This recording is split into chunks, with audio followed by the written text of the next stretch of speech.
और उन 15 मिनट के बाद आप अपने आप आकलन कर लेना कि आप कहां खड़े हो।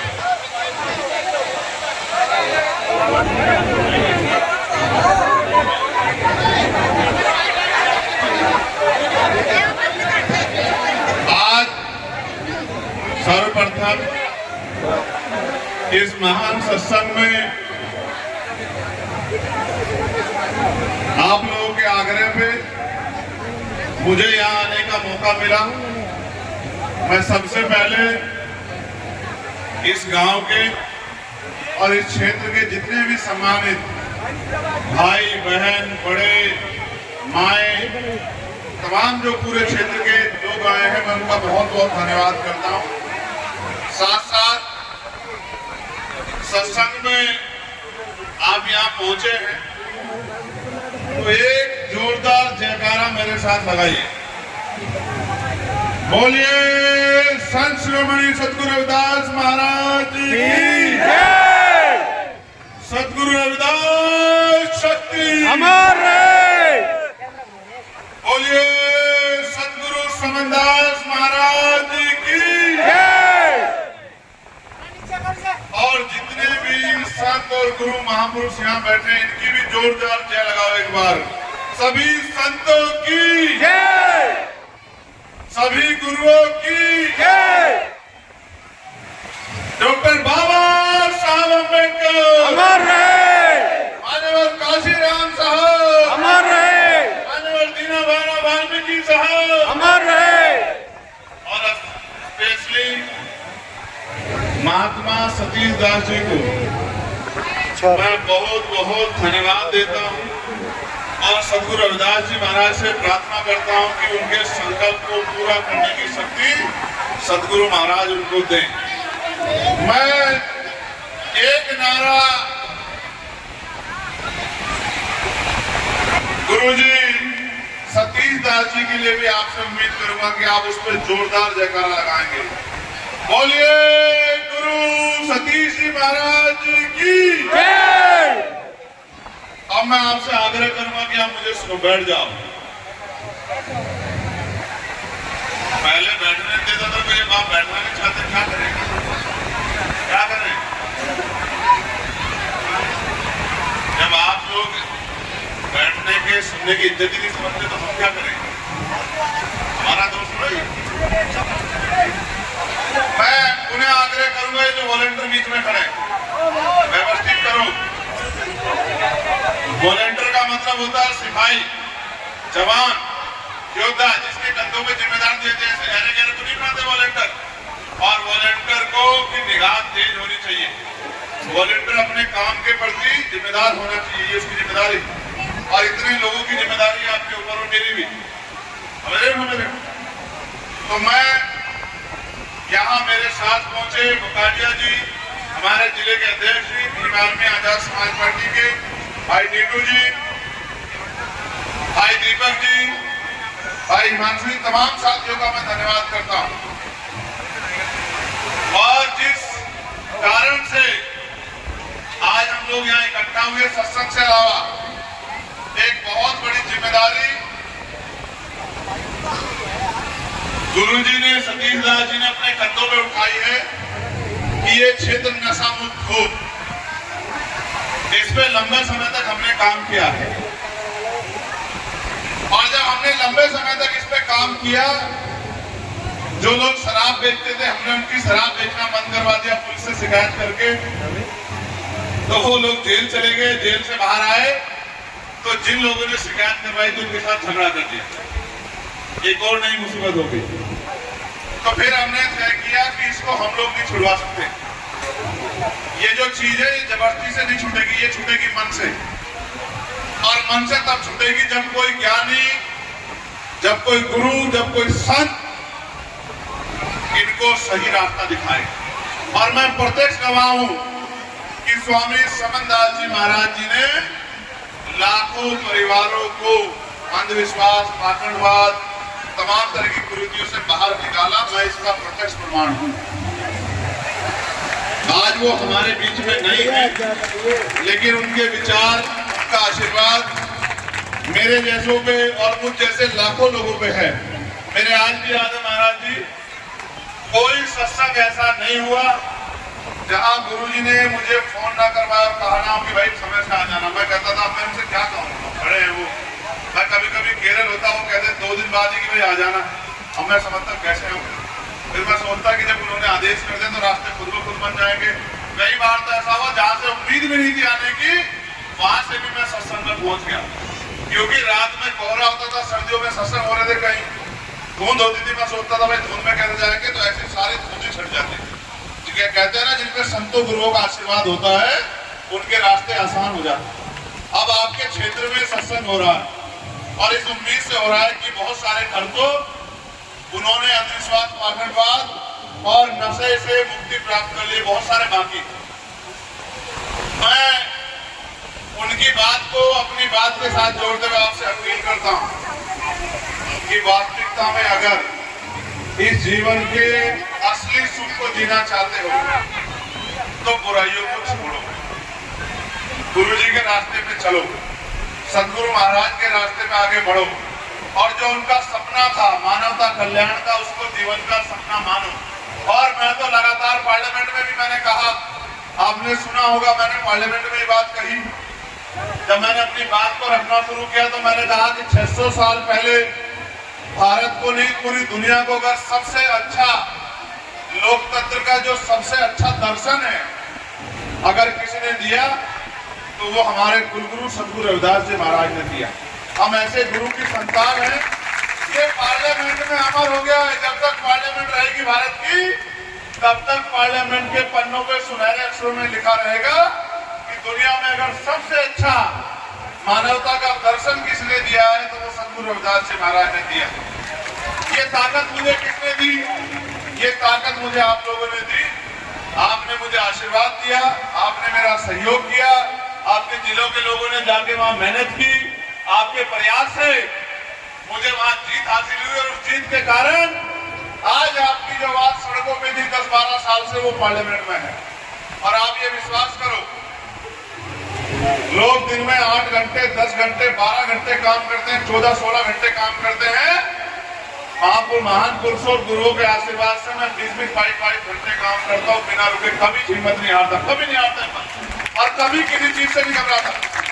और आपने देखा भी होगा, कहीं नहीं जाता मैं किसी से कुछ मांगने के लिए। मैं जाता हूँ तो बस उनके चरणों में और उनसे आशीर्वाद मांगने के लिए और साथ साथ ये संकल्प करने की कि हम आपके विचारों में खड़े रहेंगे। मेरी बात पे आप गौर करना। 600 साल पहले सदगुरु जी ने दर्शन दिया बेगमपुरा राज का। कौन से राज का? बेगमपुरा। जोर से बताओ कौन सा राज? बेगमपुरा। इस बात को कहने से पहले मैं डॉक्टर बाबा साहब अम्बेडकर की इस बात को आपको याद दिलाना चाहता हूँ, क्योंकि ये नई बात है, बहुत दिन पुरानी बात नहीं है। एक बार बाबा साहब अम्बेडकर ने अपने अनुयायियों से कहा कि जाओ अपनी घर की दीवारों पे लिख दो कि हम इस देश के शासक बनेंगे। लोग हंसने लगे कि बाबा साहब कैसी बात कर रहे हैं, घर की दीवारों पे लिख दो। हमारे पास तो घर ही नहीं है, हम पे तो रहने की जगह ही नहीं, तो कौन सी दीवारों पे लिखें? तो किसी ने बात बाबा साहब तक नहीं पहुंचाई कि आपने जो कल उपदेश वो दिया है विचार, उसमें लोग चिंता जाहिर कर रहे हैं। उन्होंने कहा क्या? कि लोग कह रहे हैं कि हम पे तो घर ही नहीं, तो कौन सी दीवारों पे लिखें? तो बाबा साहब अम्बेडकर ने कहा कि भारतीय संविधान में मैंने तुम्हें बराबर के अधिकार दे दिए हैं। तुम पे घर भी होगा, तुम पे बंगले भी होंगे, तुम पे कोठियां भी होंगी, तुम पे गाड़ी घोड़े तमाम साधन संसाधन होंगे। वो दिन दूर नहीं जिस दिन तुम लोग इस देश में शासन करोगे। लेकिन अब फिर बात सुनो सदगुरु रविदास जी महाराज। उन्होंने 600 साल पहले कहा, ऐसा चाहूं राज में जहां मिले समन्वय और छोट बड़े सब संभसे रविदास रहे। जब ये बात 600 साल पहले उन्होंने कही, लोगों ने उनकी मजाक बनाई कि बताओ कैसी बात कर रहे हैं रविदास जी महाराज, राजतंत्र है, राजा महाराजा राज कर रहे हैं, ऐसा कैसे हो सकता है? उन्होंने कहा कि राज ऐसा होना चाहिए कि जहां कोई छोटा बड़ा ना हो, जहां कोई ऊंच नीच ना हो, जहां कोई भेदभाव ना हो, जहां कोई बहुत अमीर ना हो और जहां कोई बहुत गरीब ना हो, जहां किसी बहन बेटी का अपमान ना हो, जहां किसी गरीब को सताया ना जाए, किसी को खाने के लिए अन्न की, तन ढकने के लिए कपड़े की, और सर ढकने के लिए छत की दिक्कत ना हो, जहाँ कोई भूखा ना सोए, जहाँ कोई प्यासा ना सोए, सब लोग बराबर हो और सब लोग इज्जत सम्मान की जिंदगी प्राप्त करें। ऐसा दर्शन, ऐसा विचार पूरी दुनिया के इतिहास में किसी भी धर्म के किसी भी गुरु संत महापुरुष ने 600 साल पहले नहीं दिया, नहीं दिया। जो बोले सो निर्भय। संत शिरोमणि गुरु रविदास महाराज जी की जय। लेकिन आपने अपने गुरु की बात पे पहरा नहीं दिया, और जो कौम अपने महापुरुषों की बात पे पहरा नहीं देती, उसका भविष्य कैसा होता है आज हम ये देख रहे हैं। और मुझे लगता है कि उसका भविष्य अच्छा नहीं होता। अगर भविष्य अच्छा होता तो आज भी देश में लाखों करोड़ों लोग रोटी कपड़ा मकान के मोहताज नहीं होते। अगर भविष्य अच्छा होता, ये आपके सामने है। और मैं आज आपसे कह रहा हूं, जितना जल्दी हो अपने घरों की दीवारों पे लिख दो कि हमें बेगमपुरा राज लाना है। क्या कह रहा हूं तुमसे? बेगमपुरा राज लाना है। पहले सुनो मेरी बात को। जैसे बाबा साहब ने लिखने को कहा था, तब लोगों ने मजाक बनाया। क्या कहा गुरुजी? कि गुरुजी कैसी बातें कर रहे हैं, बाबा साहब कैसी बातें कर रहे हैं, हम कहां शासक बन जाएंगे। उन्होंने कहा मैंने रानी का पेट चीर दिया है, वोट का अधिकार आपको दे दिया, वोट के जरिए राजा बनोगे। जो राजा महाराजा है वो भी आपकी गलियों में आपके पैर छूने आएंगे, आपका पैर पकड़ के कहेंगे चुनाव के बीच के आशीर्वाद दे दो चाची, ताई आशीर्वाद दे दो, दादा आशीर्वाद दे दो, भाई आशीर्वाद दे दो, हम भी आपके अपने हैं। जो राजा महाराजा खुद को कहते हैं वो भी आएंगे। ऐसा अधिकार बाबा साहब देके गए। आज मैं आपसे कह रहा हूं, अगर इस देश में इज्जत सम्मान की जिंदगी चाहिए और मानवता का राज स्थापित कराना है तो अपने घरों में लिख दो कि हमें बेगमपुरा राज लाना है। बेगम का मतलब होता है बिना गम का राज, जहां किसी की जिंदगी में कोई गम ना हो। अभी मैं ये कहना नहीं चाहिए लेकिन अपने दिल की पीड़ा बता रहा हूं। यही बराबर में आते हुए मुझे एक भंते जी मिले, हमारे साथी।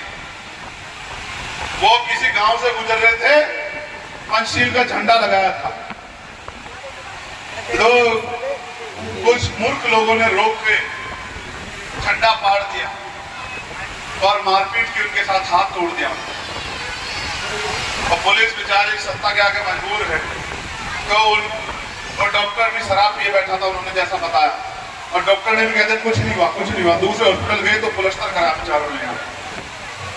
तो जब वो बेचारे जाते हैं तो ये समझाते हैं सबको कि भाई भगवान बुद्ध के रास्ते पे चलो, अगर आप पे कोई जुल्म होगा तो पूरी दुनिया में रहने वाली बहुत कंट्री आपके लिए आवाज उठाएंगी। मैंने बंदे से पूछा किसने आवाज उठाई? बंदे जी बोले नहीं। तो मैंने कहा इस बात को समझ लो कि जिनका राज होता है उन्हीं का धर्म होता है। पहले राजकाज लाओ, जिस दिन राजकाज आ जाएगा उस दिन आपके धर्म का झंडा भी बुलंद हो जाएगा पूरी दुनिया में। मेरी बात को आप याद रखें। और जिनका राजकाज नहीं होता, आप अपने दिल पे गवाही रख के बताना, सब पढ़े लिखे जिम्मेदार लोग बैठे हैं और इधर भी पढ़े लिखे लोग बैठे हैं। जिन गांव में सतगुरु रविदास जी महाराज की शोभा यात्रा नहीं निकलती है, अगर वो निकालने के लिए जाते हैं, कहने के लिए कि भाई हम निकालना चाहते, तो क्या कहती है पुलिस? क्या कहती है बताओ? हम बताते क्या कहते हैं नई परंपरा नहीं लागू होगी। जिस गांव में नहीं निकलती थी उस गांव में नहीं निकलेगी। बताओ सच है या नहीं है? बताओ सच है। तो यानी कि जिनका राज होता है उन्हीं की शोभा यात्रा में निकलती। समझे नहीं समझे? तो राजकाज आ जाएगा तो शोभा यात्रा की परमिशन भी मिल जाएगी। राजकाज आ जाएगा तो आपके दुख दर्द भी दूर हो जाएंगे। राजकाज आ जाएगा तो आपके बच्चों को रोजगार भी मिलेगा। राजकाज आ जाएगा तो आपके टूटे हुए घर भी ये बंगले महलों जैसे हो जाएंगे। क्योंकि राजकाज जिन पे होता है उन्हीं के हाथ में चाबी होती है कि किसको क्या देना है और कहां क्या कराना है। राजकाज आएगा तो आपके यहाँ अच्छे स्कूल बनेंगे, अच्छे कॉलेज बनेंगे, अच्छी यूनिवर्सिटियां बनेगी। राजकाज आएगा अच्छे हॉस्पिटल बनेंगे। राजकाज आएगा तो जिनपे जमीन है इनको जमीन मिलेगी और बहन बेटियों को सम्मान का जीवन मिलेगा। कोई गुंडा आग में खा के देख पाएगा बच्ची की तरफ, किसी माँ की तरफ, किसी बहन की उसकी खाल उतार ली जाएगी। अगर कोई गुंडा किसी गरीब की बच्ची की तरफ आम खा के देखे कब होगा? जब राजकाज आएगा। और जब तक राजकाज नहीं आता तब तक हरिद्वार में आज ही लौटा हूं मैं वहां से दरिंदों ने आपकी 14 साल की बच्ची को नोच दिया महात्माओं। मेरा मन भी करता है कि मैं आपकी तरह आपके रास्ते में चल पड़ूं, लेकिन मेरे कंधों पे जिम्मेदारी बहुत है। आप ये काम कर रहे हो, मैं आपका धन्यवाद करता हूँ समाज को सिखाने का, लेकिन मैं समाज को महापुरुषों के रास्ते में ले जाकर पैरों पे खड़े करने का काम कर रहा हूँ। और मेरा विश्वास है कि आने वाले 10 साल में देश में ऐसा ऐतिहासिक परिवर्तन होगा कि आज जिनको जुल्म करके सताया जा रहा है वो देश की बड़ी बड़ी कुर्सियों में बैठे होंगे और उनको इज्जत सम्मान से मिलेगी। राज आएगा तो कुटीर उद्योग लेंगे, महिलाओं को घरों में रोजगार मिलेगा। राज आएगा तो सर पे ईंटें नहीं उठानी पड़ेगी। राज आएगा तो कोलू पे भट्टों पे काम नहीं करना पड़ेगा, किसी बहन बेटी का अपमान नहीं होगा। आपको याद होगा इस बागपत में 1 महीना नहीं बीता, 1 साल नहीं बीता, ये जानते लोग, जानते हो नहीं जानते हो सबको, कि जब एक बच्ची कोलू पे काम करने गई थी उसको कोलू में छोड़ दिया था गुंडों ने। याद है नहीं याद है आप लोगों को? राजकाज होगा तो इज्जत की जिंदगी होगी। राजकाज लोकतंत्र में वोट से आता है। आपने सबको ताकत देकर राजकाज दिया। जिन्होंने राजकाज में जो लोग बैठे वो लोग अपने घरों में पड़ के सो गए। आज आपका बेटा, आज आपका भाई हिम्मत करके लड़ रहा है। बताओ मदद करोगे नहीं करोगे? बताओ। क्या तो मेरे काम में कमी, बताओ कोई कमी है मेरे काम में? बताओ कहां नहीं लड़ता तुम्हारे लिए? कहानी और क्या चाहिए मुझसे? हर लड़ाई लड़ता हूँ। दिल्ली का टूटा हुआ गुरु घरों, बताओ 66 दिन जेल काटे नहीं काटे? आप बताओ लाठियां खाई नहीं खाई पुलिस की? बताओ सहारनपुर में जब जुल्म हुआ 16 महीने जेल काटी नहीं काटी? बताओ मेरी अपनी लड़ाई थी क्या? बताओ मेरी अपनी लड़ाई थी क्या? कोई एक लड़ाई बताओ मेरी अपनी हो जितनी उम्र की उससे ज्यादा मुकदमे है मेरे ऊपर। एक लड़ाई मेरी अपनी नहीं, एक लड़ाई मेरी अपनी। सारी लड़ाई समाज की है और इसलिए लड़ाई है क्योंकि अपने लोगों पे, गरीबों पे, कमजोरों पे, किसानों पे जुल्म होते नहीं देख सकता। मैं भी आंख बंद कर सकता हूँ, लेकिन अगर मैंने आंख बंद की तो जो आग घर के बाहर लगी है वो घर के अंदर आ जाएगी। मेरी बात को आप याद रखना, इस बात को भूल मत जाना। जो मैं कह रहा हूं आग घर के अंदर आ जाएगी। आज तो उनको पता लग गया कि इनके पास रखवाला है। अगर उनको एहसास हो जाए कि इन पर रखवाला नहीं है तो थाने कचहरियों में तुम्हारी सुनवाई नहीं होगी। मेरी बात को आप याद रखना। आज तो उनको एहसास है। अभी आप बराबर मुजफ्फरनगर में बताओ घुड़चड़ी रोक के बेइज्जत किया नहीं क्या? आप लोग बताओ, बताओ भाई कौन सा गांव है वो बुकाड़े जी? मडकरीपुर में बताओ गुंडागर्दी किया नहीं कि? बताओ आपके साथ बताओ। मेरठ के रसूलपुर में गुंडागर्दी किया नहीं की? तब कह रहा हूं ये तब है जब उनको पता है कि इनका लड़ने वाला है, इनका लड़ाकू।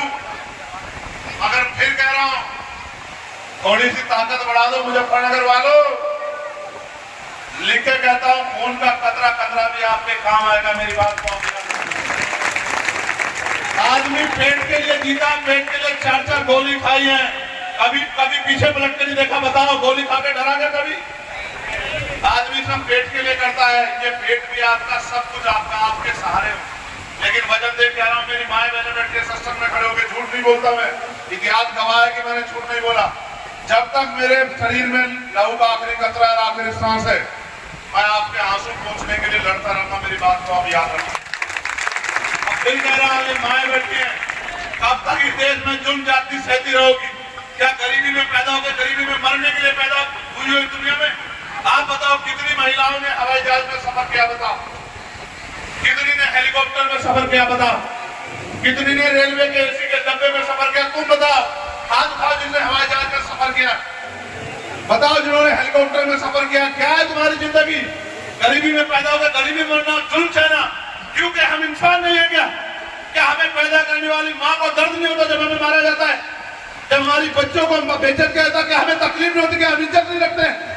सब रखते हैं, लेकिन क्योंकि अभी आपको अपने प्राय का एहसास नहीं है इसलिए जुल्म हो रहा है। जिस दिन आप मेरे साथ खड़े हो गए, गुंडागर्दी करने वालों के पांव गांव से लेकर दिल्ली तक अगर ना कांप जाए तो मेरा नाम चंद्रशेखर आजाद नहीं। मेरी बात को जिस दिन आप मेरे साथ खड़े हो गए, प्रधान से लेकर प्रधानमंत्री तक जिसकी बनने की इच्छा होगी वो आपको सुबह आकर नमस्कार क्या करेगा, जय भीम क्या करेगा। मेरी बात को आप याद रखना। गांव से लेकर वहां जिस दिन आपने एहसास करा दिया कि हम अपने भाई के साथ खड़े हैं, और मैं महाराज जी का धन्यवाद करता हूं।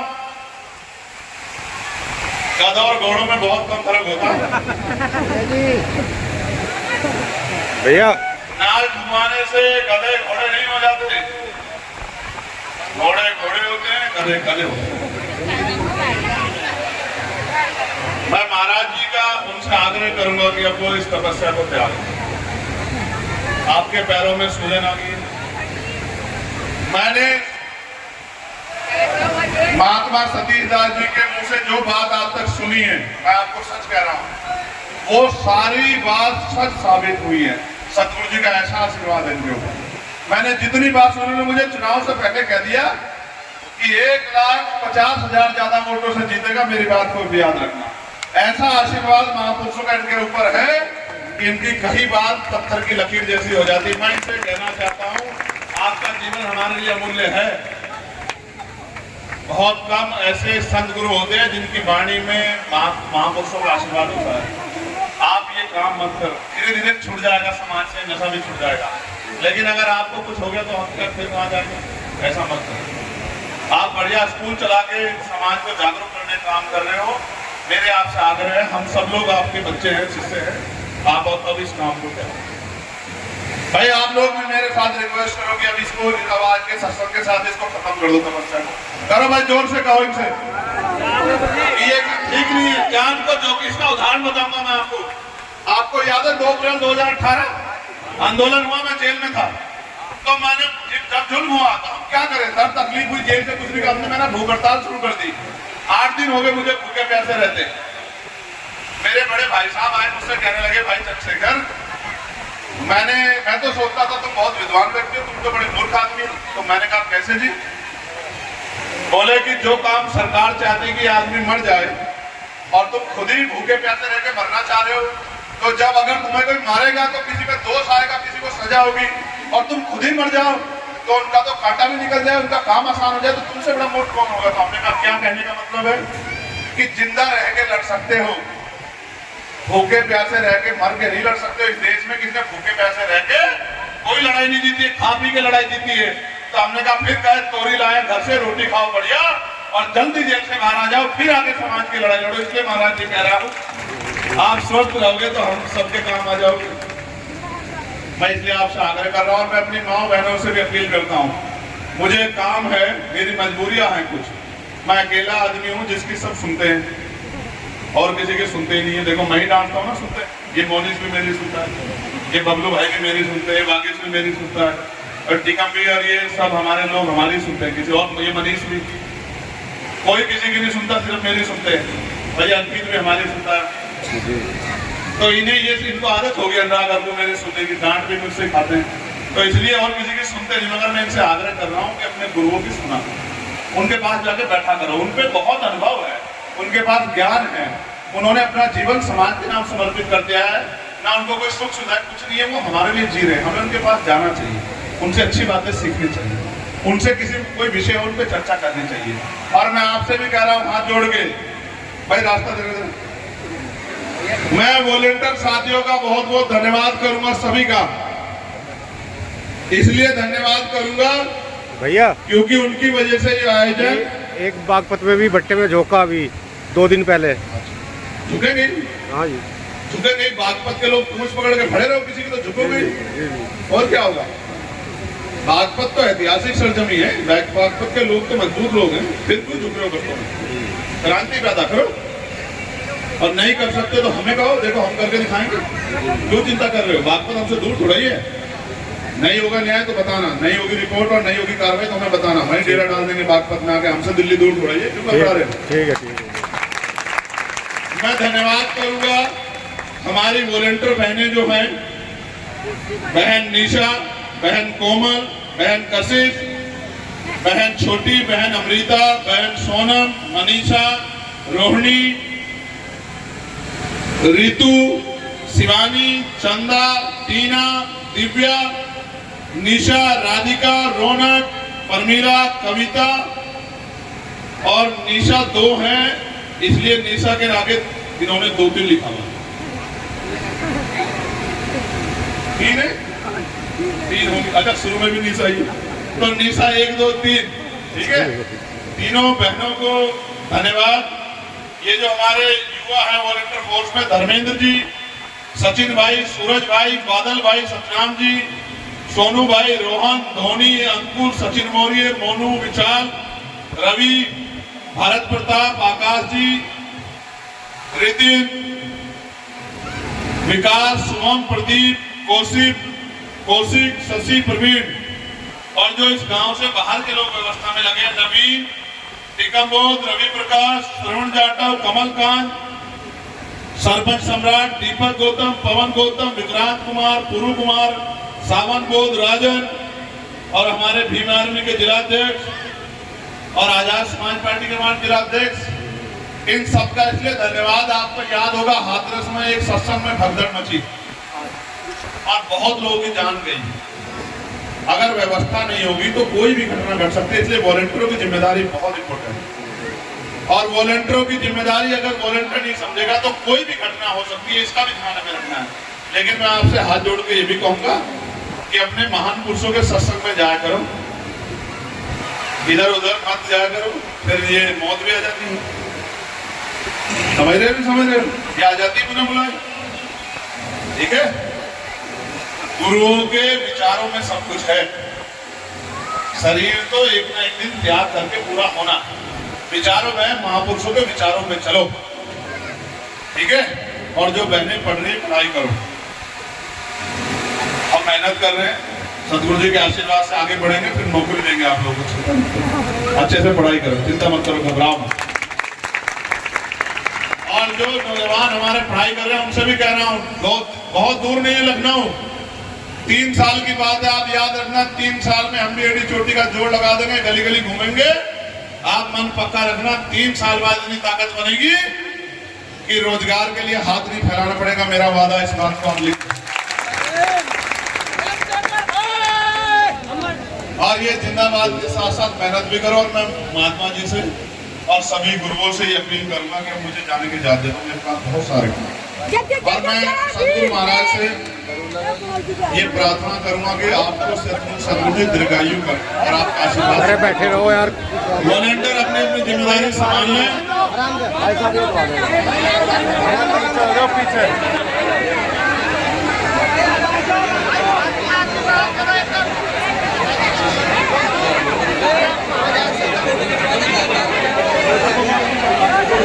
पूरा पूरी एक बार याद